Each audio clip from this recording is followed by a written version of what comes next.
A poet falls into depression. You say his lines are deep. A poet is contemplating suicide. You say his metaphors are elusive. A poet stares at the nose. You say there are no plot holes in his story. A poet breaks himself before you. You crown it his masterpiece. A poet chokes on despair. You say, what a resonating performance.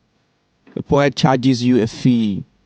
You say, what you can afford is exposure. You can't even pay attention. A poet is stranded. You say, his voice is going places. A poet clamors for help. The audience roars into an applause. Now the stage lights dim. The punchlines lend themselves to an unmasking, and no one is there to ask if the poet made it home alive. Yet you love our pain. It is the flavor of your preferred poetry. It rolls off your tongue like droplets of water on a headstone. It makes for good punchlines, like chisels on marble stones, a mouthful of lyrics and eulogy.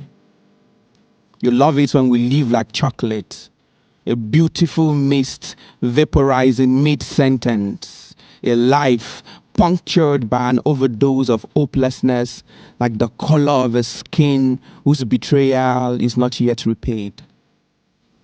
The poet violates himself to show you the pieces of his brokenness. You only notice the color of the refractions. You say his shards sing a beautiful forgotten symphony. The poet asks, what way leads home that doesn't pass through the grave? You say, his diction is a wondrous thing. The poet shows you his bleeding hands. You say his fingerprints are all over a classic. His performance shockingly divine. The poet jumps off a bridge. You say, what a lyrical fall. A poet died on this page. You say, it's a tragic climax. You read on, thinking he will resurrect hereafter. Selah.